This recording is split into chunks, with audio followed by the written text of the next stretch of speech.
ጤና ይስጥልን ተከብራችሁ የብሬዲዮ ቤተሰቦችና አድማጮች ዕለቱን ዜናዎችን እናሰማችኋለን። ዜናውን እናሰማችን ሀብታሙ አስፋና ታምሩግዳን ባለንበት ሰዓት አቆጣጠር የዛሬ ሰኔ 22 ቀን 2018 ዓ.ም ዜናዎችን ከማሰማታችን በፊት አርዕስተ ዜናውን እናስቀድማለን። የተጠናከረ የፋኖ ወታደራዊ ኦፕሬሽን፣ የህወሓት ቁጣና ዲፕሎማሲያዊ ጫናው፣ የአገዛዙ ጀኔራል ፉከራ፣ ኢትዮጵያውያን ኩሬታና የደቡብ አፍሪካው ስጋት፣ ፋኖና የከባድ መሳሪያ ስልጠና፣ ፖለቲካ እስረኞቹና የግፍ አያያዝ፣ አዲስ ውሳኔ በአሜሪካ ለሚኖሩ ወከባውና የአርቲስት ሃጫሉ ሁንዴሳ አስታዋሾች፣ የጦርነት ቅስቀሳውና የብድር ጫና የሚሉና ሌሎችም ወቅታዊ ዜናዎች አሉን። ዝርዝሩን እንሆ።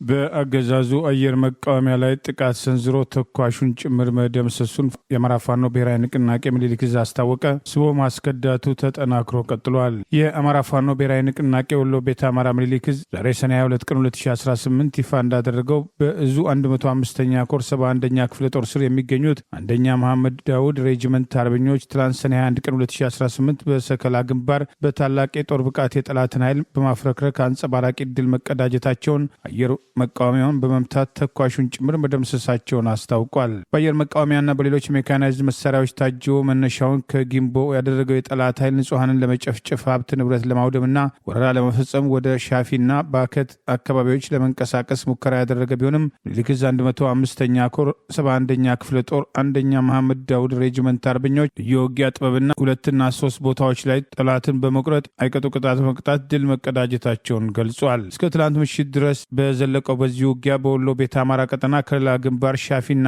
በባከት አካባቢዎች ላይ ከፍተኛ ተጋድሎ በማድረግ የፋኖ አስደማሚ ጸረ ማጥቃትና የመልሶ ማጥቃት ጥበብ የታየበት እርምጃ እንደነበርና በአንጻሩ የጠላት የብልጽግና አገዛዝ ስልጣን አስጠባቂ ኃይል ከወደ ፋኖ የተወሰደባቸውን እርምጃ የሚመክቱበት ፋታ አጥተው ተሽመድምደው የዋሉበት አውደ ውጊያ እንደነበር ገልጸዋል። አርበኞቹ ጠላትን በሁለት አቅጣጫ በሻፊና በባከት በኩል ቆርጠው ቀጠናውን በመቆለፍ ከባድ እርምጃ ጠላት ላይ ወስደው ሰብአዊና ቁሳዊ ኪሳራ ያደረሱ ሲሆን በአካባቢ በተለይ ጎራዳ ተብሎ በሚጠራው ቦታ ጠላት በአየር መቃወሚያ መሳሪያ ታግዞ ከወደ ፋኖ የተከፈተበትን የጸረ ማጥቃት እርምጃን ለመቋቋም የተፍጨረጨረ ቢሆንም በጥቃቱ መክበድና ከአጥቂዎቹ ፍጥነት ጋር ተዳምሮ ጠላት ሙትና ቁስለኛውን አዝረክርኮ ለመፈርጠጥ መገደዱን ገልጿል። በዚህ ተጋድሎ ሙትና ቁስለኛ ከተደረጉት የጠላት እግረኛ ወታደሮች በተጨማሪ የአየር መቃወሚያውን አፈሙዝ በፋኖ ዲሽቃ ተመቶ በሳት ሲጋይ የአየር መቃወሚያ ተኳሹና ረዳቶቹ ፋኖ ባካሄደው የዲሽቃና የብሬን ጥቃት መደምሰሳቸውን ገልጿል። የ71ኛ አባናዶ ክፍለ ጦር አርበኞች ከወሰዱት ከባድ የሆነ የጸረ ማጥቃትና የመልሶ ማጥቃት ስልት በአማራዊ ጀግንነት ወኔ ጋር አዋህደው የጠላት ከባድ መሳሪያዎችና የሰው ኃይል ትርጉም ባጣበት በዚህ ተጋድሎ 23 ያገዛዙ ስልጣን አስጠባቂ ወታደሮች ሲደመሰሱ በርካታ ልዩ ልዩ የጦር መሳሪያዎችና ልዩ ልዩ ወታደራዊ ቁሳቁሶች በፋኖ ቁጥጥር ስር መዋላቸውን ገልጿል። አርበኞቹ ከሚያደርጉት የመደበኛ ውጊያ በተጨማሪ የጠላት ኃይልን ስበው ከመምታት ጀምሮ በከባድ የጦር መሳሪያዎች ሽፋን ታግዞ በሚንቀሳቀሰው የጠላት ኃይል ላይ የጸረ ማጥቃት እርምጃ በመውሰድ የቆረጣና የደፈጣ ጥቃት በመፈጸም የብልጽግና አገዛዝ ስልጣን አስጠባቂ ኃይል በሁለቱም ግንባሮች መሽመድመዱን አፋብን ወሎ ቤተ አማራ ምኒልክ ዕዝ ህዝብ ግንኙነት መምሪያ ዛሬ ሰኔ 22 ቀን 2018 ባወጣው በዚሁ መረጃ ገልጿል። ይህ በእንዲህ እንዳለ ምኒልክ ዕዝ ተጠናክሮ በቀጠለው ስቦ ማስከዳት 8 ያገዛዙ ስልጣን አስጠባቂ ወታደሮች ከነሙሉ ትጥቃቸው ፋኖ መቀላቀላቸውን አስታውቋል። መነሻቸውን በሰሜን ወሎ አስተዳደር ዞን ላስታ ወረዳ ብልብላ ከተማ 204ኛ ኮር በኮሎኔል አባቡ የሚመራው 38ኛ ክፍለ ጦር ቃኞች 6 አባላቱ ምቹ ቦታና ጊዜ ይጠብቁ የነበሩት የአማራ ህዝብን ግፍ ቆሞ ማየትና ተባባሪ መሆን ያላስቻላቸው ለስለላ በተላኩበት እርስ በርስ በመተማመንና ቆራጥ ውሳኔ በመወሰን ዛሬ ሰኔ 22 ቀን 2018 ፋኖን ከነሙሉ ትጥቃቸው መቀላቀላቸውን አስታውቋል። በሌላ አቅጣጫ ካገዛዙ 38ኛ ክፍለ ጦር 2ኛ ሬጅመንት 100 መሪና 1 ብሬን ተኳሽ ከነሙሉ ትጥቃቸው 19ኛ ክፍለ ጦርን ፋኖችን በተመሳሳይ የተቀላቀሉ ሲሆን አባላቱም 1 ጥቁር ስናይፐር፣ 7 ጥቁር ክላሽ፣ 4 የደረትና የወገብ ትጥቅ፣ 549 የክላሽ ተተኳሽ፣ 6 የእጅ ቦምብ በኮሩ ስር ለሚገኙ 19ኛና 30ኛ ክፍለ ጦር ፋኖች ማበርከታቸውን 303ኛ አሳምነው ኮር ሚዲያና ኮሚኒኬሽን ዛሬ ሰኔ 22 ቀን 2018 ባወጣው ተጨማሪ መረጃ ገልጿል። የአማራ ፋኖ ብሔራዊ ንቅናቄ በሁሉም ቀጠናዎች ለአብይ አገዛዝ ስልጣን ሲባል ህይወታቸውን ማጣት የማይፈልጉ የአገዛዙ ወታደሮች የፋኖ የምህረት አዋጅን ተቀብለው ፋኖን እንዲቀላቀሉ ተደጋጋሚ ጥሪ ሲያቀርብ መቆየቱ አይዘነጋም። የህዝባዊ ወያነ ሓርነት ትግራይ ህወሓት የአውሮፓ ህብረት ልዑካን ቡድን በቅርቡ በትግራይ ክልል ያለውን ሁኔታ አስመልክቶ ያወጣው መግለጫ መሬት ላይ ያለውን እውነታም አያንጸባርቅም ሲል ህወሓት በጽኑ ተቃወመ። ህብረቱ መግለጫ የተሳሳቱ መረጃዎች ላይ የተመሰረተ ነው ያለው የህወሓት መግለጫ ህወሓትም ትይዩ ክልላዊ ምክር ቤት አቋቁሟል ተብሎ የቀረበበትንም ክስ ሙሉ በሙሉ ተአማኒነት የጎደለ ሲል ውድቅ አድርጎታል። ድርጅቱ በክልሉ በምርጫ የተመረጠው ብቸኛው የትግራይ ክልል ምክር ቤትም በቅርቡ ስራ መጀመሩን ገልጾ ይህ ምክር ቤት ወደ ስራ ከመመለሱ በፊት በከተሞችና በገጠር ማህበረሰቦች ዘንድ ሰፊ ውይይትም ተደርጎበት በነዋሪዎች በወረዳ ጣቢያ ምክር ቤቶች ሙሉ ድጋፍ ያገኘ ነው ብሏል። ህወሓት በጊዜያዊ አስተዳደሩና በፌዴራል መንግስቱ ላይ ጠንከር ያለ ትችት የሰነዘረ ሲሆን የትግራይ ጊዜያዊ አስተዳደር የህዝቡን ጥቅም ማስጠበቅም ተስኖታል ያለው ህወሓት ይልቁንም እንደ ፌዴራል መንግስቱ አስፈጻሚ እየሰራ ነው ሲልም ተችቶታል። ከዚህ በተጨማሪም የሰላም ስምምነቱም ከተፈረመበት ጊዜ ጀምሮ የፌዴራል መንግስቱ ስምምነቱን ለማዳከም እየሰራ ነው ያለው ህወሓትም ጠቅላይ ሚኒስትሩን ጨምሮ ከፍተኛ መንግስት ባለስልጣናትን የስምምነቱን መሰረታዊ ሀሳቦችም በተደጋጋሚ ከርተዋልም ሲል ከሷል። በዚህ ምክንያት የስምምነቱ ዋና ዋና ድንጋጌዎች ሳይፈጸሙ መቅረታቸውን በመግለጫው ያካተተው ህወሓትም ሰብአዊ ቀውስም እና የጸጥታ ስጋትም በትግራይ ህዝብ ላይ እየደረሰ ያለ እንግልት መቀጠሉን ጠቅሶ በነዳጅና በንግድ እቃዎች ላይ የተጣለውን ገደብ ከፍተኛ ዋጋ ንረትና የኢኮኖሚ መገታትን ማስከተሉን ተፈናቃዮች ያለበቂ ድጋፍ የክረምቱን ዝናብ እየተጋፈጡ መሆናቸውን በክልሉ ዙሪያ እየተደረገ ያለውን መጠነ ሰፊ የወታደራዊ ክምችትም የሰው አውሮፕላን ድሮን ጥቃቶችና የአየር ላይ ክትትሎችን የጦርነት ስጋት በከፍተኛ ደረጃ እየጨመሩ መምጣታቸውን ህወሓት በመግለጫው ላይ አካቷል። ይህ ሁሉ የሆነ የአውሮፓ ህብረት ልዑካን በዝምታ መምረጡን ፌዴራል መንግስቱን ግዴታውን እንዲወጣ ግፊት አለማድረጉን እንቃወማለን ሲል ህወሓት በመግለጫው ኮንኗል። ወታደራዊ የግዳጅ ምልመላና የወደፊት አቅጣጫ ላይ በሰፈረው የመግለጫው ማጠቃለያ ህወሓት አንድ ወገን ወታደራዊ ምልመላ እያካሄደ ነው ተብሎ በቀረበበት ወቀሳም መሰረቢት ነው ብሎታል። ሆኖም የህልውና ያለውን ስጋትም ሲጋረጥም የትግራይ ባለስልጣናት ህዝቡን የመጠበቅና የመከላከል መብትና ኃላፊነት እንዳላቸውም ህወሓት በመግለጫው ላይ አስምሮበታል። በስተመጨረሻም ህወሓት አሁንም ለሰላማዊ ውይይት ዝግጁ መሆኑን የተፈጠረውን ቀውስ ለመፍታት ብቸኛው አማራጭ ፖለቲካዊ ውይይት መሆኑን ያምናልም ሲል በመግለጫው ላይ ጠቅሷል። የአውሮፓ ህብረትና ሌሎችም ዓለም አቀፍ አጋሮችም የፌዴራል መንግስቱ ያለምንም መዘግየትም ወደ እውነተኛው ውይይትም እንዲመጣም ተጽዕኖ እንዲያሳድሩም ጥሪ አቅርቧል። የሰብአዊ መብት ተሟጋቹ ድርጅት ሁማን ራይትስ ዎች በትግራይ ክልል ውስጥ ከቤት ለቤት የሚካሄድ የአስገድዶ ውትድርና ምልመላ እየተካሄደ ይገኛል። የቀድሞ የህወሓትም ታጣቂዎችም ሳይቀር ለዳግም ጦርነት እየተጠሩ ናቸው። ይህንን ጥሪ የተቃወሙ ቤተሰቦች በገንዘብ በእስራት ይቀጣሉ። ይህ እርምጃም ካለፈው ጦርነት ላላገገመው የክልሉ ህዝብም ትልቅ ስጋት እያሳደረ በመሆኑ ክልሉን የሚዘውሩት የህወሓት ባለስልጣናት ከድርጊታቸው በአስቸኳይ ይታቀቡ የሚል የተቃውሞ ማስጠንቀቂያ ከሁማን ራይትስ ዎች በኩል መሰማቱን ተከትሎ የህወሓት ባለስልጣናት በተመሳሳይ ማስተባበላቸው ይታወሳል። በአማራ ህዝብ ላይ የተከፈተውን ጦርነት ተከትሎ በጦር ወንጀል ተጠያቂ ሊሆኑ ይገባል ከሚባሉት የአገዛዙ ወታደራዊ አዛዦች አንዱ ሌተናል ጀነራል መሐመድ ተሰማ ሰሞኑን በቴዎድሮስ ዕዝ 2 ኮሎኔሎችን ጨምሮ መስመራዊ መኮንኖችና ከ150 በላይ የአገዛዙ ስልጣን አስጠባቂ ወታደሮች የተደመሰሱበትን ወታደራዊ እርምጃ አስታኮ ዛሬ ቋሪት ዝግ ስብሰባ ማድረጉ ታውቋል። ለደረሰባቸው ሽንፈት የአካባቢውን አመራሮች መከላከያ ውስጥ አሉ ያላቸውና በስም ያልጠቀሳቸው ለፋኖ መረጃ ሰጥተዋል በማለት ራሱን ከተጠያቂነት ለማውጣት መሞከሩን ተጨማሪ ዛቻና ፉከራ ያደርግ እንደነበር ታውቋል። በአማራ ህዝብ ላይ ጦርነት የከፈተው አገዛዝ ስልጣን አስጠባቂ ጦር የምስራቅ ዕዝ አዛዥ የተባለውና የቀድሞ ምርኮኛ ሌተናል ጀነራል መሐመድ ተሰማ ዛሬ ሰኔ 22 ቀን 2018 ዓ.ም ቋሪት ላይ ምሽት በከፍተኛ ወታደራዊ አጀብ ዝግ ያለውን ስብሰባ ካገዛዙ ወታደራዊ አዛዦችና ከአካባቢው የአገዛዙ ስልጣን አስጠባቂ ጦር መስመራዊ መኮንኖች የአካባቢ አመራሮች ጋር ውይይት ያደረገ ሲሆን ሰሞኑን በቋሪት ጋዳሞት 76ኛ ክፍለ ጦር አዛዥ የነበረውን ህጻናትን ጭምር በመድፈር ህይወት እስከ ማጥፋት የደረሰው ኮሎኔል አበራን ጨምሮ ሌላ ሌተናል ኮሎኔልና የሻለቃ መረቅ ያላቸው መስመራዊ መኮንኖችን ጨምሮ ከ150 በላይ አገዛዙ ስልጣን አስጠባቂ ጦር በተደመሰሰበት ሞርታር ጨምሮ የተለያዩ የቡድን መሳሪያዎች ከ200 በላይ ክላሽንኮፕ የተማረከበትን ወታደራዊ እርምጃ የደረሰባቸውን ሽንፈት ለማጣጣል መሞከሩና እየተወጋን ያለነው ከውስጣችን ነው በማለት በፋኖ የተወሰደባቸውን ወታደራዊ በላይነት ከማመን ከመተማመን ይልቅ ሽንፈቱን በሌሎች ላይ ጣት በመቀሰር ለማሳየት መሞከሩን እርስ በርስ አለመተማመናቸውን ስብሰባውን ተከትሎ የወጡ መረጃዎች ገልጻሉ። በህዝብ ላይ ተጨማሪ ጥፋት በማድረስ የደረሰባቸውን ኪሳራ ለማካካስ በተደጋጋሚ ሲዝት እንደነበርና ፋኖን የተሸከመው ህዝብም ዋጋውን ያገኛል እስከ ማለት የደረሰበት በዚሁ ስብሰባ የነበረንን ወታደራዊ ዕቅድ አስቀድሞ ፋኖ እንዲደርስ አድርጓል በማለት በስም ያልጠቀሳቸውና ውስጣችን ያሉ የፋኖ ወኪሎች ያላቸውን ተጠያቂ በማድረግ አውጥተውት የነበረው ወታደራዊ ዕቅድ ፋኖን ጠራርጎ ለማጥፋት የሚያስችል እንደነበር በክህደት ተወክተናል በማለት ግልጽ በአራት አቅጣጫ ፋኖን አጠፋለሁ ብሎ የመጣው ኃይል ባህር ዳር ቁጭ ብሎ አመራር እየሰጠ ለደረሰበት ወታደራዊ ውድቀት ሌሎችን ተጠያቂ ማድረጉ እርስ በርስ አንዳንዶች የራሳችንን ኃላፊነት ጭምር ራሳችን መውሰድ አለብን በማለት የነበረው ተጨባጭ ግምገማ ላይ ስህተቶች ካሉ መታየት አለባቸው ያሉትን በቁጣ እስከ ማቋረጥ መድረሱ ታውቋል። ከዚህ ቀደም በመራዊ ሰላማዊ ሰዎች ላይ የፈጸመውን ጭፍጨፋ ተከትሎ የምስራቅ እዝ ምክትል አዛዥ የነበረውን በጊዜው የሲዳማ ብሔር ተወላጅ ኮሎኔል ፋኖ በወሰደ ያጸፋ እርምጃ የደመሰሰ ሲሆን በወቅቱ ለደረሰበት ወታደራዊ ሽንፈት ከፍተኛ ማንጓጠጥ ከአገዛዙ ስልጣን አስጠባቂ ጦር ኤታ ማጆር ሹም ብርሃኑ ጁላ እንደደረሰበትና ከሱ በኋላ የማዕረግ እድገት አግኝተው ጀነራል የተባሉ ወታደራዊ አዛዦች በማዕረግ ዝቅ በማለቱ በሌተናል ጀነራል ማዕረግ በመቆየቱ አልፎ አልፎ ቅሬታ እንዳለውና ይህኑ መሰረት አድርጎ በግምገማ ለአለቆቹ እየተሽቆጠቆጠም ስድብና ዘለፋ ጭምር የሚቀበል መሆኑን ለአገዛዙ ታማኝ ለመሆን የአማራ ህዝብን ለማጥፋት ከቆረጡ የአገዛዙ ስልጣን አስጠባቂ ባንዳ ወታደራዊ አዛዦች መካከል በግንባር ቀደምትነት ከሚጠቀሱት አንዱ መሆኑ ተደጋግሞ ስሙ ሲነሳ ቆይተዋል።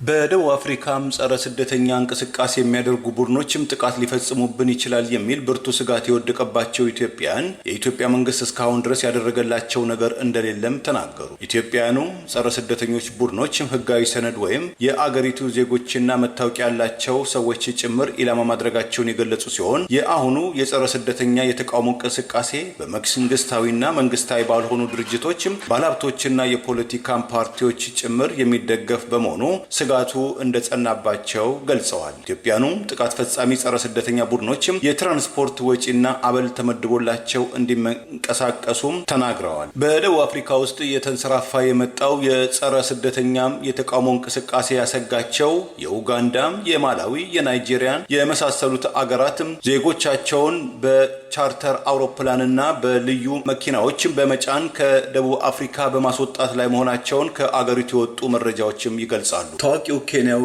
ጠበቃም ፓን አፍሪካኒስትና ማህበራዊ አቀንቃኝ ፕሮፌሰር ፔል ኦሉሙምባ አፍሪካውያን በደቡብ አፍሪካ ውስጥ እየደረሰባቸው ባለው እንግልትና ውርደት ምክንያት የአፍሪካ መንግስታት ጠንካራ ዲፕሎማሲያዊ እርምጃ በደቡብ አፍሪካ ላይ እንዲወስዱ ሲሉ አሳሰቡ። ኢትዮጵያንን ጨምሮ በርካታ የአፍሪካ አገራት በጉዳዩ ላይ ዝምታን መምረጣቸውን የኮነኑት ፕሮፌሰሩ ይህ ግድየለሽነት አህጉራዊ አንድነትን አደጋ ላይ እንደሚጥልም አስጠንቅቀዋል። ችግሩን ለመፍታትም የአፍሪካ ሀገራትም በደቡብ አፍሪካ የሚገኙ አምባሳደሮቻቸውን ለምክክር እንዲጠሩ በተመሳይ መልኩ ደቡብ አፍሪካም ማብራሪያ እንድትሰጥም አምባሳደሮቿን ወደ ፕሪቶሪያ እንድትመልስም ሀሳብም አቅርበዋል። በመጨረሻም የአህጉሪቱ መሪዎችና በጎ ፈቃድ ያላቸው ወገኖችም ሁሉም ይህንን ውርደት በጋራ እንዲያቆሙና አፋጣኝ እርምጃም እንዲወስዱም ጥሪያቸውን አስተላልፈዋል። በደቡብ አፍሪካ ውስጥ ከቅርብ ጊዜያት ወዲህ እያቆጠቆጠ የመጣው መጤጠል እንቅስቃሴ ኢትዮጵያንን ጨምሮ በርካታ አፍሪካውያን ደቡብ አፍሪካ ለቀው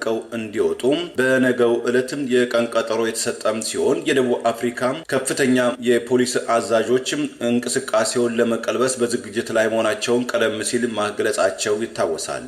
በተያያዘ ዜናም ደቡብ አፍሪካም ካሏትም ከፍተኛ የፖሊስ መኮንኖች መካከል አንዱ የሆኑትም ፎዜ ካህን ከተቃጣባቸው ግድያ ሙከራ ማምለጣቸውን የአገሪቱ ፖሊስም ዛሬ አስታውቋል። የወንጀል ስለላ ተቋም ክራይም ኢንተለጀንሲ ሰርቪስ ኃላፊ የሆኑትም ፍሮዛን ጆሃንስበርግ ከተማ ውስጥ በትላንትናው ምሽት ከተቃጣባቸው የግድያ ሙከራ ሆዳቸው ላይ በሁለት ጥይትም ተመተው መትረፋቸው የተገለጸ ሲሆን የጉዳቱ ጥልቀት ለጊዜው አልተብራራም። በደቡብ አፍሪካም ፖሊስ ውስጥ ተንሰራፍቷል የተባለውን ወንጀል በተመለከተ ለተጠራው የህዝብ የማጣራት መድረክ ማኝነት እንዲሰጡ ፕሮግራም ለዛሬ የተያዘላቸው የፖሊስ ሹሙ እርሳቸውና ሁለት ግለሰቦች ባለፈው ግንቦት ወር ከህገወጥ የወርቅ ሽያጭ ጋርም ተጠርጥረው በቁጥጥር ስር እንደነበሩ የአገሪቱ መገናኛ ብዙሃን ዘግበዋል። ፋኖ ለ3 ተከታታይ ወራት ያሰለጠናቸውን የሞርታር ምድብተኞችን አስመረቀ። በፋኖ ነጻ ቀጠና ትምህርታቸውን ሲከታተሉ የነበሩ የማጠቃለያ ስነስርዓት መካሄዱ ተገለጸ። የአማራ ፋኖ ብሔራዊ ንቅናቄ ወሎ ቤት አማራ ምኒልክ ዕዝ 102ኛ ኮር የሞርተር 120ና ሞርተር 1 አሰልጣኞችን ለ3 ወራት አሰልጥኖ ትናንት በደማቅ ሁኔታ ማስመረቁን አስታውቋል። 102ኛ ኮር 12ኛ ክፍለ ጦር 7ኛ ሜካናይዝድ ሻለቃ ለ3 ተከታታይ ወራት ልዩና ተጨማሪ አዲስ የሞርተር 120ና የሞርተር 82 ሚሜ ተኳሽ ባለሙያዎችን በብቃት አሰልጥኖ ማስመረቁ ተገልጿል። 102ኛ ኮር ከዚህ በፊት በሁለት ክፍለ ጦሮች ብቁ የሆኑ የሞርተር ተኳሾችና የተዋጊ መሐንዲሶችን በማሰልጠን ለሌሎች የሚኒሊክ ዕዝ ኮሮች ጥሩ ተሞክሮ መተግበሪያ ማዕከል እንዲሆን ተስፋ የጣለበት መሆኑን ያስታወሰው መረጃ በምረቃ ፕሮግራሙ ላይ የመክፈቻ ንግግር ያደረጉት የ12ኛ ክፍለ ጦር ዋና ወታደራዊ አዛዥ አርበኛ ሀብተ ማርያም መንበሩ ለሰልጣኞች እንኳን ደስ ያላችሁ የሚል መልእክት ማስተላለፋቸው ተገልጸዋል። የአብይ አህመድን ጨፍጫፊ አገዛዝ በአጭር ጊዜ ለማስወገድ የተለያዩ ስልጠናዎች ወደፊት እንደሚቀጥሉ ጠንከር ያለ ሀሳብ ያስተላለፉት የ12ኛ ክፍለ ጦር ዋና ወታደራዊ አዛዥ አርበኛ ሀብተ ማርያም መንበሩ የክፍለ ጦሩ ዝግጁነትና ሰራዊቱ በላቀ ወታደራዊ ስነ ልቦና ላይ ይገኛል ሲሉ ገልጸዋል። በዚህ የሞርተር ምድብተኞች ተመራቂዎች ላይ የመክፈቻ ንግግር ያደረጉት የ102ኛ ኮር ዋና ወታደራዊ አስተዳደር አርበኛ ፈለቀ ደጉ ለሰልጣኞች እንኳን ደስ ያላችሁ መልእክት በማስተላለፍ ወታደራዊ አስተዳደሩ የአምባገኑና የብልጽግና መራሹ አገዛዝ ለአንድና ለመጨረሻ ጊዜ ለማስወገድ በተግባርና በንድፈ ሀሳብ የተደገፈ ዘመኑን የዋጀ ስልጠና በመስጠታችን ሰራዊታችን አመራሮቻችን ለግዳጅ ዝግጁ ናቸው ሲሉ መግለጻቸው እዙ ዛሬ ሰኔ 22 ቀን 2018 ባወጣው በዚሁ መረጃ ገልጿል። የአማራ ህዝብ ትግል የፖለቲካ ህገ መንግስት፣ የዴሞክራሲ፣ የእኩልነትና ነጻነት ግልጽ የሆነ ጥያቄ የያዘና ጦርነቱ ህዝባዊ ድጋፍ ያለው በመሆኑ ጭቁኑ ኢትዮጵያውያን በሙሉ ለሚደረገው ተጋድሎ ከጎናችን እንዲቆሙ ሲሉ ጥሪ ማስተላለፋቸውም ተገልጿል። ከሰልጣኞቹ መካከል በከፍተኛ ውጤት የተመረቀችው ፋኖ ሳምራዊት አለማየሁ የ12ኛ ክፍለ ጦር የሜካናይዝድ አባል ሆና በመመረቋ በታማኝነትና በቁርጠኝነት የአማራን ህዝብ ለማገልገልና መስዋዕትነት ለመክፈል ደስተኛ መሆኗን መግለጿም ተጠቅሷል። ይህ በእንዲህ እንዳለ የአማራ ፋኖ ብሔራዊ ንቅናቄ ሸዋ ጠቅላይ ግዛት አሳምነው ጾኪያ ገምዛ ክላስተር የፋኖ ከፍተኛ አመራሮች በተገኙበት የተማሪዎች የዓመቱ የትምህርት ማጠናቀቂያ ስነስርዓት ትላንት በደማቅ ሁኔታ መካሄዱን ዛሬ ባወጣው መረጃ አስታውቋል። በሸዋ ጠቅላይ ግዛት በአንጾኪያ ገምዛ ክላስተር ዋሻ ንገት ቀበሌ የሚገኘው የአንደኛ ደረጃ ትምህርት ቤት በትላንትናው ዕለት የዓመቱን የትምህርት ማጠናቀቂያና የደረጃ ሽልማት መርሃ ግብር በደማቅ ሁኔታ ማካሄዱ ተገልጿል። ፋኖ ቁጥጥር ስር ባሉ አካባቢዎች በተካሄደው በዚሁ ስነስርዓት በዚህ ወላጆች ቀን በዓል ላይ የአማራ ፋኖ ብሔራዊ ንቅናቄ ወታደራዊ ቃል አቀባይ አርበኛ አበበ ሙላቱ፣ የሸዋ ጠቅላይ ግዛት ከፍተኛ አመራሮች፣ የኮርና የክፍለ ጦር አመራሮች፣ የሃይማኖት አባቶች እንዲሁም የሀገር ሽማግሌዎች በክብር እንግድነት መገኘታቸውን አፋብን ሸዋ ጠቅላይ ግዛት አሳምነው ዕዝ ህዝብ ግንኙነት መምሪያ ዛሬ ሰኔ 22 ቀን 2018 ባወጣው በዚሁ መረጃ ገልጿል። የትምህርት ቤቱ መምህራን ለአርበኛውና ለአማራ ፋኖ ብሔራዊ ንቅናቄ አባላት ባስተላለፉት መልእክት በአካባቢው እጅግ አስቸጋሪና ስጋት በነበረበት ወቅት ጭምር ፋኖ እውነተኛ ህዝባዊ ደጀነቱን በተግባር ማሳየቱን ገልጸው የፋኖ ሰራዊት አባላት በከፈሉት ዘርፈ ብዙ መስዋዕትነት ባደረጉት ቀጣይነት ያለው ጥበቃ ምክንያት የአካባቢው ሰላም ተጠብቆ የመማር ማስተማር ሂደቱ ሳይቋረጥ ለዚህ ደስታ ቀን መብቃት መቻላቸውን መምህራኑ በታላቅ አክብሮት ማመስገናቸውን ይኸው መረጃ ጠቅሷል። የአብይ አገዛዝ በአማራ ህዝብ ላይ የከፈተውን ጦርነት ተከትሎ ቀደም ሲል ከህወሓት ጋር የነበረው ጦርነት ምክንያት በማድረግ ከወደሙትና ከተዘረፉት ትምህርት ቤቶች በተጨማሪ አገዛዙ በድሮን በከባድ መሳሪያና ለስልጣን አስጠባቂው ሰራዊት የጦር ካምፕ በማድረግ በክልሉ በሺ የሚቆጠሩ ትምህርት ቤቶችን በማውደም ከጥቅም ውጭ ያደረገ ሲሆን ከ4.2 ሚሊዮን በላይ ተማሪዎች ዛሬም ከትምህርት ገበታ ውጭ መሆናቸው አይዘነጋም። ከጥቂት ቀናት በፊት የ6ኛ ክፍል ብሔራዊ ፈተና የሚፈተኑ ተፈታኞችና መምህራን ላይ የአገዛዙ ስልጣን አስጠባቂ አየር ኃይል በጎንደር የሰነዘረውን የድሮን ጥቃት ተከትሎ ጉዳት መድረሱን መረጃዎችን ጠቅሰን መዘገባችን ይታወሳል። በአማራ ማንነታቸው ሳቢያ ከ3 ዓመታት በላይ በእስር ላይ የሚገኙት እነ ዶክተር ወንደሰን አሰፋ በተበታተነና አስቸጋሪ ሁኔታ ውስጥ በእስር ላይ እንደሚገኙ ተገለጸ። አገዛዙ ያቀረበባቸውን የፈጠራ ክስ ተከትሎ የመከላከያ ምስክሮቻቸው እንዲያደራጁት ተጨማሪ ጊዜ መሰጠቱ ተገለጸ። በአማራ ማንነታቸው ሳቢያ ከታሰሩ የህሊናና የፖለቲካ እስረኞች መካከል በዶክተር ወንደሰን አሰፋ መዝገብ መምህርትና ጋዜጠኛ ጸሐፊ መስከረም አበራ፣ ጋዜጠኛ ዳዊት በጋሻው፣ ጋዜጠኛ ጎበዝ ሲሳይና ጋዜጠኛ ገነት አስማማውን ጨምሮ ያገዛዙን የፈጠራ ክስ ተከትሎ በተሰጠው ብይን ላይ ግብ ልባጭ በወቅቱ ስላልደረሳቸው የመከላከያ ምስክሮቻቸውን እንዲያደራጁ ፍርድ ቤቱ ተጨማሪ ጊዜ መስጠቱ ታውቋል። ውሃን ጨምሮ መሰረተ ልማት ባልተሟላበት እጅግ አስቸጋሪ በሚባለው አባ ሳሙኤል ማረሚያ ቤት በተበታተነ ሁኔታ የሚገኙት የህሊናና የፖለቲካ እስረኞች ምስክሮቻቸውን ማደራጀት አለመቻላቸውን ያስረዱ ሲሆን በማረሚያ ቤት ውስጥ ከፍተኛ የውሃ እጥረት መኖሩን፣ ወባን ጨምሮ ሌሎች በሽታዎች የመጋለጥ ስጋት እንደተጋረጠባቸውና በእስር ቤቱ የተገባ አያያዝና በጊዜ ሕክምና የማያገኙባቸውን ሁኔታዎች ጨምሮ ቅሬታ መቅረቡ ታውቋል። አገዛዙ የፈጠራ ክሱን መሰረት አድርጎ ከ3 ዓመት በላይ ሂደቱን ሲያጓትት የቆየ ሲሆን ፌዴራል ከፍተኛ ፍርድ ቤት ጸረ ሽብርና ህገ መንግስታዊ ጉዳይ ችሎት የተባለው የማረሚያ ቤቱ አስተዳደር በታሳሪዎች የሰብአዊ መብት አያያዝ አቤቱታ ቅሬታ ላይ ምላሽ እንዲሰጥ በማለት ለሰኔ 25 ቀን 2018 ዓ.ም ተለዋጭ ቀጠሮ የሰጠ ሲሆን 23 ተከሳሾች በተካተቱበት በዚህ መዝገብ አገዛዙ ያቀረበውን የፈጠራ ክስ ተከትሎ በየጊዜው የሚያቀርባቸውን ምክንያቶች መሰረት አድርጎ ፍርድ ቤት የሰጣቸውን ትዕዛዞች በመቃወም ሂደቱን በማጓተት የፖለቲካና የህሊና እስረኞቹ በፖለቲካዊ ውሳኔ በበቀል እስር ላይ እንዲቆዩ መደረጋቸው ተደጋግሞ ሲጠቀስ ቆይቷል። ይህ በእንዲህ እንዳለ በግፍ እስር ላይ ከሚገኙት በነ ዶክተር ወንደሰን አሰፋ ከተከሰሱት መካከል ጋዜጠኛ ዳዊት በጋሻው አባት ከዚህ ዓለም በሞት መለየታቸው ታውቋል። 3 ዓመታት በላይ በግፍ እስር ላይ ከሚገኙት የህሊናና የፖለቲካ እስረኞች አንዱ የሆነው ጋዜጠኛ ዳዊት በጋሻው በእስር ቤት ሳለ አባቱን መርዶ ለመስማት መገደዱን አባቱ አቶ በጋሻው ጥላሁን ከዚህ ዓለም በሞት የተለዩ ሲሆን በልጃቸው በአገዛዙ የግፍ እስር ቤት የወጣትነት ጊዜውን ማሳለፍ ሲያዝኑና ሲቆጩ እንደነበር፣ የልጃቸውን የነጻነት ቀን እንደናፈቁ ከዚህ ዓለም በሞት መለየታቸው አሳዛኝ መሆኑ ጉዳዩን የሚከታተሉ ወገኖች ጠቅሰዋል። ወጣቱ ጋዜጠኛ ዳዊት በጋሻው የአባቱን መሪር ሀዘን በአስከፊው እስር ቤት ውስጥ ሆኖ ለመጋፈጥ መገደዱን በአገዛዙ ስልጣን አስጠባቂ ሰራዊት አባላት ሚያዝያ 4 ቀን 2015 ዓ.ም ታፍኖ ከታሰረ እንደሌሎች ሁሉ ከ3 ዓመት በላይ ሆነው ሲሆን ጋዜጠኛ ዳዊት በጋሻው ቀደም ሲል በኢትዮጵያ ፕሬስ ድርጅት፣ በኢትዮጵያ ቴሌቪዥን፣ በፋና፣ ኢቢኤስ፣ ኢትዮ ኤፍኤም እና አልአይን ኒውስ ውስጥ በከፍተኛ ሪፖርተርነትና በአዘጋጅነት በተለያዩ ጊዜያት በሙያው ሲያገለግል የነበረ ሲሆን የኢትዮጵያ መገናኛ ብዙኃን ባለሙያዎች ማህበር መስራችና የቦርድ አባልም እንደነበር አይዘነጋም።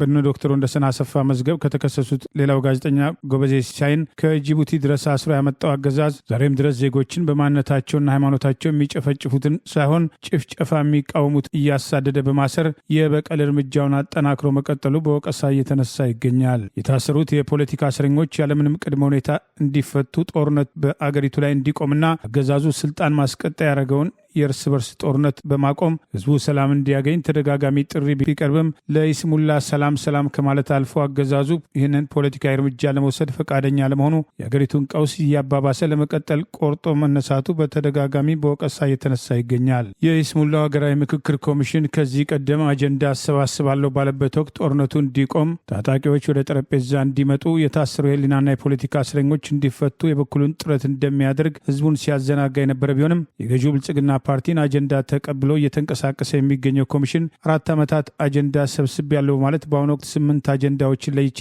በመጪው ሐምሌ 8 ቀን 2018 ዓ.ም አጠቃላይ ጉባኤ ያደርጋለሁ ማለት የጠቅላይ ሚኒስትሩን ፕሬዚዳንት ሆኖ የመቀጠል አጀንዳ ለማስፈጸም እየተንቀሳቀሰና የእነሱን የፖለቲካ ፍላጎት ለማሳካት የወንጀል ተባባሪ ሆኗል በማለት ኮሚሽኑና የኮሚሽኑ አመራሮች ወቀሳ እየቀረበባቸው ይገኛል።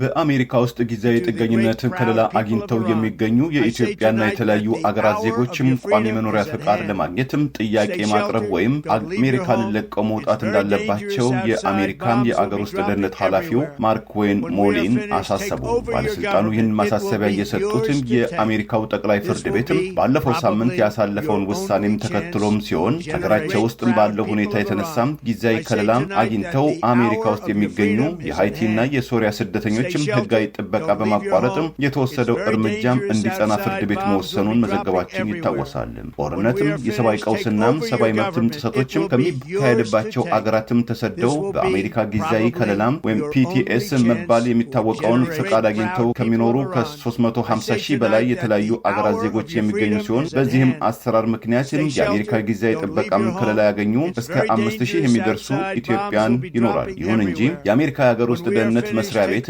2013 የቆየም የኢትዮጵያውያን ከለላም እንዲቋረጥም ባለፈው ታህሳስ ላይ ውሳኔ ማስተላለፉ አይዘነጋም። በ60 ቀናት ውስጥ አገሪቱን ለቀው እንዲወጡ አዞ የነበረ ሲሆን ይሁን እንጂ ውሳኔውን የሚቃወም አቤቱታ የቀረበለትም ቦስተን ውስጥ የሚገኘው የፌዴራል ፍርድ ቤትም እርምጃውን አግዶት መቆየቱ ይታወሳል። ከሃይቲና ከሶሪያም ስደተኞች ጋር የተያያዘውን ተመሳይ እገዳም ሲመለከት የነበረው የአሜሪካ ጠቅላይ ፍርድ ቤት ባለፈው ሳምንት ባሳለፈው ውሳኔ ግን ፍርድ ቤቱም ይህንን የፕሬዝዳንት ትራምፕ አስተዳደር ውሳኔ ማገድም እንደማይችልም አረጋግጧል። ይህም የጠቅላይ ፍርድ ቤቱ ውሳኔ የኢትዮጵያኑን እገዳን ጨምሮ በተመሳይ ጉዳዮች ላይ ተፈጻሚ እንደሚሆን የህግ ባለሙያዎችም እየተናገሩ ይገኛል። የአገር ውስጥ ደህንነት መስሪያ ቤቱ ውሳኔውን ተከትሎ የሰጠው ማሳሰቢያም በዚህ አሰራር አማካኝነት አሜሪካ ውስጥ የሚገኙ ኢትዮጵያንን ጭምር የሚመለከትም እንደሚሆንም ተገምቷል። የመስሪያ ቤቱ ኃላፊው ሞሊን አስፈላጊውን የመጠየቂያ ማመልከቻ በማስገባት በዘለቄታ ለመቆየት ፍቃድ አግኝታችሁ መቀጠል አለባችሁ፣ ካልሆነ ግን ወደ አገራችሁ እንድትመለሱ እናደርጋችኋለን ሲሉ ለስደተኞችም ማሳሰቢያ መስጠታቸው ታውቋል። የጊዜያዊ ከለላ ፈቃዱ ዘላቂ የመቆያ ፈቃድ ስለማይሆን የአውሮፕላን ቲኬታችሁንና ለመቋቋሚያ የሚሆን የአሜሪካን $2100 የምንሰጣችሁ ይሆናል ሲሉም የአሜሪካው መንግስት ባለስልጣን አስታውቀዋል። ኢትዮጵያን ከለላውን ያገኙት በቀድሞ የአሜሪካው ፕሬዝዳንት ጆ ባይደን የስልጣን ዘመን በ2015 ዓ.ም የፕሬዝዳንቱ አስተዳደር የጥገኝነት መብት የሌላቸው ኢትዮጵያን የሥራ ፈቃድ እንዲያገኙ የሚያደርገውን ይህንን ከለላም የዘረጋው በዋነኛነት በሰሜን ኢትዮጵያ በትግራይ ክልል ከተቀሰቀሰው ጦርነት ጋር እንደነበረ ይታወሳል። የአርቲስት ሃጫሉ ሁንዴሳን ምስል ያለበት ካናቴራ የለበሱ በኦሮሚያ ክልል አዳማ ናዝሬት ከተማ በፖሊስ መታሰራቸው መነጋገሪያ ሆኗል። እስሩ ከትላንት ጀምሮ ዛሬም ድረስ መዝለቁን የሚጠቅሱ መረጃዎች ወጥተዋል። በአዲስ አበባ ገላን ኮንዶሚኒየም አቅራቢያ በጥይት ተገደለ በሚል በሐሰት አገዛዙ መረጃ ያሰራጨበትና በአካባቢው እንዳልተገደለ የቀድሞ ሰላም ሚኒስትር ዴኤታ አቶ ታዬ ደንዳ የአርቲስቱ ወንድምና ሌሎች ጭምር ምስክርነታቸውን የሰጡ ቢሆንም ዛሬም ድረስ አሟሟቱ ከአገዛዙ ፖለቲካዊ ግድያ ጋር የተያዘው አርቲስት ሃጫሉ ሁንዴሳን የተገደለበትን ሰኔ 20 ቀን 2012 ዓ.ም ምክንያት በማድረግ ፎቶግራፉ ያለበት ካናቴራ ያሰሩ ወጣቶች በኦሮሚያ ክልል አዳማ ወይም ናዝሬት በፖሊስ እየተሳደዱ መታሰራቸው መነጋገሪያ ሆነዋል። አርቲስት ሃጫሉ ሁንዴሳ ለውጥ የተባለ ወደ ነውጥ መቀየርና የህዝብ ትግልን ጠልፈው ወደ ስልጣን ላይ ወጡ አመራሮችን በአደባባይ በሰላ ትችት መናገር በጀመረበት ወቅት ተቀነባበረ ሁኔታ ህይወቱ እንዲያልፍ የተደረገበት ፖለቲካዊ ግድያን ተከትሎ በወቅቱ ገላን ኮንዶሚኒየም ጋር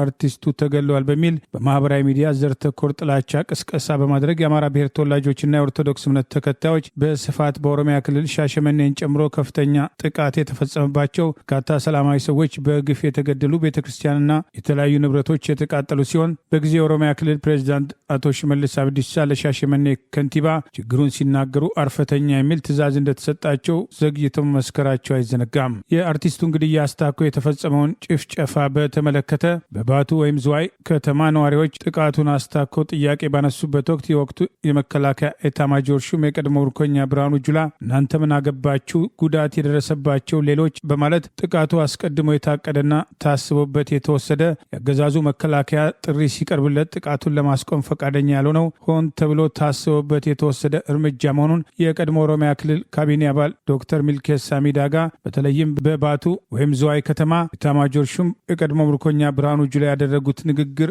አደገኝነትና ሂደቱ በአገዛዙ የተቀነባበረ መሆኑን በማስረጃ አስደግፎ ከወራት በፊት ማጋለጡ አይዘነጋም። አርቲስት ሃጫሉ ሁንዴሳ ታናሽ ወንድም ግድያው ተፈጸመ በተባለበት ገላን ኮንዶሚኒየም አቅራቢያ አርቲስት ሃጫሉ ሁንዴሳ አስክሬን በነበረበት ቪትስ ተሽከርካሪ ውስጥ ከወገቡ በላይ ራቁቱ እንደነበር፣ ምንም አይነት ደም እንዳልነበረና ነጭ ካናቴራውም በመኪና ውስጥ በአንድ ቦታ ተቀምጦ እንደነበር፣ ምንም አይነት ደም አለማየቱን በወቅቱ ያገዛዙ የጸጥታ ሰዎች አስረው ማዕከላዊ ወንጀል ምርመራ እንደወሰዱትና በፖሊስ ጣቢያ የደረሰበትን ግን ለጊዜው መናገር እንደማይፈልግ ከዚህ ቀደም በቃለ መጠይቅ መግለጹ አይዘነጋም። አቶ ታዬ ደንዳ ለዳግም እስር ከመዳረጋቸው በፊት አርቲስት ሃጫሉ ሁንዴሳ ገላን ኮንዶሚኒየም ጋር እንዳልተገደለ እሳቸው ምስክርነት መስጠታቸው አይዘነጋም። ዶክተር አብይ አህመድ እና የትግል ጓዶቹ ሰላማዊ ሰው እየገደሉ ነው። በመግደልም ብቻ አላበቁም፣ ገሎም እያቃጠሉ ነው። ስለዚህ በጣም እንደዚች ሀገር ዜጋም በጣም ውስጤን ነክቶታል ማለት ነው። ስለዚህ ስሜት የተደበላለቀ ነው። ይሄ ነገር በአስቸኳይ የማይቆም ከሆነ አሁን ጠቅላይ ሚኒስቴሩ የሚለፉት ነገር ከንቱ ነው የሚሆነው ማለት ነው። ይሄ ምስኪን ህዝብ የሚገድል አካል አንደኛ ከዚህ ማህበረሰብም የወጣ ነው ብለህ መገመት ያስቸግራል። እና ገዳዮች ለፍርድ የማይቀርቡ ከሆነ ገዳዮች ትክክለኛውን ፍርድ የማያገኙ ከሆነ ፍቅር ብቻው ምንም አያደርግም። ለኔ ፍቅር የሚያስፈልገው በፍቅር ለሚሸነፍ ሰው ነው። እባክህ እየተባለ ንጹሃን ዜጋን የሚገድል ኃይል ካለ እንግዲህ ፈጣሪም የሱ ገደብ እንኳን አለው እኮ። ፈጣሪም ታግሶ መጨረሻ ላይ ኃጢአተኛውን ይቀጣል። አገዛዙ ከህወሓት ጋር ጦርነት ለማካሄድ ዝግጅት እያደረገ ነው የተባለውን የበለጠ የሚያጠናክሩ መረጃዎች መውጣት ጀምረዋል። ምዕራብ ዕዝ ለሚሰጠኝ ግዳጅ ዝግጁ ነኝ ማለቱ በይፋ አገዛዙ የጦርነት ቅስቀሳ መጀመሩም ታውቋል። የአገዛዙ ስልጣን አስጠባቂ በመሆን የሚንቀሳቀሰው መከላከያ ዛሬ በማህበራዊ ገጹ ወልቃይትን ጨምሮ ከትግራይ ጋር በሚያዋስኑ የአማራ አካባቢዎች በሰሜን ምዕራብ የሰፈረው የአገዛዙ ስልጣን አስጠባቂ ጦር የምዕራብ ዕዝ የሰራዊት አባላት ናቸው የተባሉ የሚሰጠንን ማንኛውንም ግዳጅ ለመወጣት ዝግጁ ነን ማለታቸውን አስፍረዋል። ተጨማሪ ጦርነት ለማድረግ ሰፊ ዝግጅት ያደረገው አገዛዝ በህወሓትም በኩል ተመሳሳይ ወታደራዊ ዝግጅት መኖሩን ሲጠቀስ የቆየ ሲሆን ዛሬ አገዛዙ በተቆጣጠራቸው መገናኛ ብዙሃንና የአገዛዙ ስልጣን አስጠባቂ በሆነው መከላከያ ማህበራዊ ገጽ እየወጡ ያሉ መረጃዎች ግልጽ የጦርነት ቅስቀሳ መሆናቸውን በግልጽ አሳይተዋል። በሌተናል ጀነራል ብርሃኑ በቀለ የሚመራው የምዕራብ ዕዝ የበታች አመራሮች ከሆኑት አንዱ ሌተናል ኮሎኔል አስማማው ዘሪሁን የኢትዮጵያ ሉዓላዊነት እናስጠብቃለን፣ የህዝባችን ሰላም እናረጋግጣለን በማለት እንደተለመደው የእርስ በርስ ጦርነት ለማንሳት አገዛዙ በአገር ስም ተጨማሪ ጦርነት ለማካሄድ ዝግጅት እያደረገ መሆኑን በግልጽ አስረድተዋል። የወሰዱት ስልጠናና ዝግጅት ማንኛውንም ግዳጅ ለመወጣት ያስችለናል ያሉት የምዕራብ ዕዝ ወታደራዊ አዛዥና አባላት የተባሉት ስልጣን አስጠባቂ ወታደሮች አስተያየታቸው በአገዛዙ ስልጣን አስጠባቂ ጦር መከላከያ ማህበራዊ ገጽ የተስተናገደ ሲሆን በተመሳሳይ አገዛዙ ከተቆጣጠራቸው መገናኛ ብዙሃን ይህንኑ ከህወሓት ጋር የሚደረገውን ጦርነት ያግዛል የተባሉ ቅስቀሳዎች ተጠናክረው የቀጠሉ ሲሆን የቀድሞ ህወሓት ለመታረም ያልተዘጋጀ ራሱን በራሱ የሚያጠፋና ለሀገር ጠንቅ ነው የሚሉ ቅስቀሳዎች ተጠናክረው ቀጥለዋል። በሌላ በኩል ከዚህ ቀደም ከህወሓት ጋር የነበረውን ጦርነት ተከትሎ ጠቅላይ ሚኒስትሩ መቀሌን ከተቆጣጠሩ በኋላ ፓርላማው ላይ በሰጡት መግለጫ በስም እየጠሩ አንዴ ግስላ አንዴ ሀገር ተቆርቋሪ እያሉ በተለያየ ቅጽል ከጠሯቸው ጀኔራሎች አንዱ ጀኔራል ዮሐንስ ወይም ጆን መገግ ትላንት ሰኔ 21 ቀን 2018 ዓ.ም አምስተኛ ዓመት ነው የተባለውን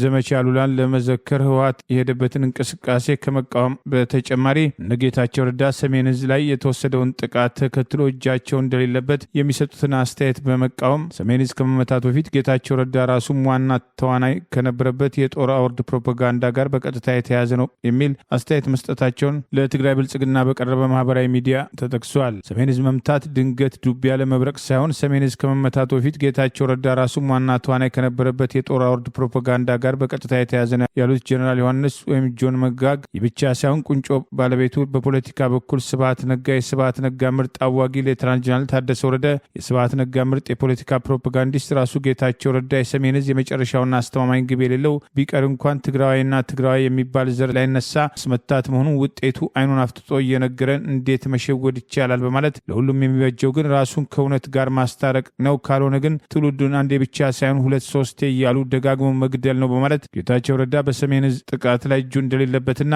የሰሜን ዕዝ ጥቃት ስህተት ነው በሚል መናገሩን በአገዛዙ ስልጣን አስጠባቂ ጦር መከላከያ ማህበራዊ ገጽ ጭምር የተጠቀሰውን አስተያየት መሰረት አድርጎ ምላሽ የሚመስል አስተያየት ጀኔራሉ ሰጥተዋል። ከትግራይ ጋር ጦርነት በነበረበት ወቅት ህወሓት መልሶ እንዲጠናከር ትልቁን ሚና ተጫውተዋል የተባሉት በጠቅላይ ሚኒስትሩ የተሾሙት የመጀመሪያው የትግራይ ጊዜያዊ አስተዳደር ፕሬዚዳንት ዶክተር ሙሉ ነጋ በሚመሩት ካቢኔ የጸጥታ ጉዳይ ኃላፊ የነበሩት ጀነራል ዮሐንስ ወይም ጆን መጋግ በጊዜ ኤርትራ ወታደሮች በትግራይ የነበራቸውን ሚና አስታከው ከአዲስ አበባ የሄዱ 45 ሀገራት አምባሳደሮች ገለጻ በመስጠት በጦርነቱ በትግራይ ህዝብ ላይ እየደረሰ ያለውን ጥቃት አጋልጫለሁ የሚል አስተያየት በተለያዩ መድረኮች ለመግለጽ የሞከሩ ቢሆንም የጠቅላይ ሚኒስትሩ ፖለቲካዊ እርምጃ በመደገፍ ዛሬም በአዲስ አበባ ከሚገኙ የትግራይ ተወላጅ ወታደራዊ አዛዦች አንዱ መሆናቸውና ጠቅላይ ሚኒስትሩን በወታደራዊ ምክር ያግዛሉ በሚል አልፎ አልፎ በወቀሳ ስማቸው ሲነሳ ቆይተዋል።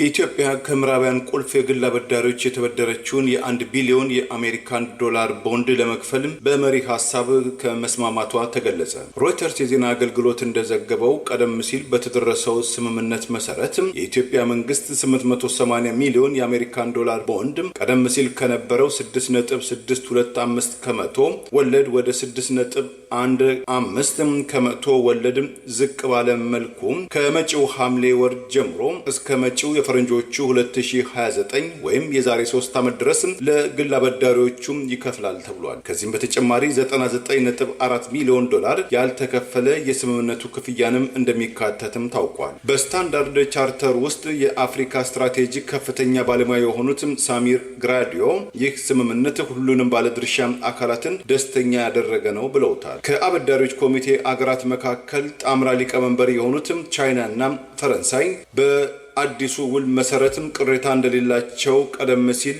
አቋማቸውን መግለጻቸው አሁንም ቢሆን ስምምነቱ በሌሎችም አበዳሪ ኮሚቴዎችም ይሁንታም እንደሚጠበቅበትም ተገልጿል። የኢትዮጵያ ገንዘብ ሚኒስቴር በዕዳ አከፋፈል ዙሪያም ከአበዳሪዎች ጋር በገባው እሰጥ አገባም የተነሳም ላለፉት ዓመታት የተጓተተው የዕዳ ክፍፍል ንትርክን ኢትዮጵያን ለተጨማሪ ገንዘብ ኪሳራ መዳረጉ አበዳሪዎችም ተጠቃሚዎችም እንደሚያደርጋቸውም ተገምቷል። ቪአር ካፒታል፣ ፋርሎን ካፒታል ማናጅመንት፣ ሞርጋን ስታንሌይ ቴምፕሌትን የተባሉ ወሳኝ አበዳሪዎች የኢትዮጵያ መንግስትን ብድሩን አልከፈለንም በማለት በእንግሊዝ ከፍተኛ ፍርድ ቤት ለመክሰስ መዘጋጀታቸው ቀደም ሲል መዘገቡ ይታወሳል።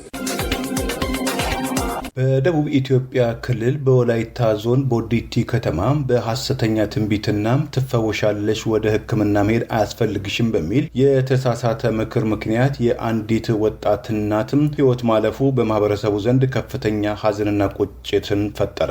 የቅርብ ወዳጆቿ ለወላይታ ሚዲያም እንደገለጹትም ሕይወቷ ያለፈው እናትም ታክማ መዳን የሚያስችላትን የጤና እክል የነበረባት ቢሆንም በአካባቢው የእምነት መሪዎችም ነቢያት ነን በሚሉ አካላት በተሰጣት የሐሰት መረጃ ምክንያት ወደ ሕክምና ተቋም እንዳትሄድም ተደርጋለች።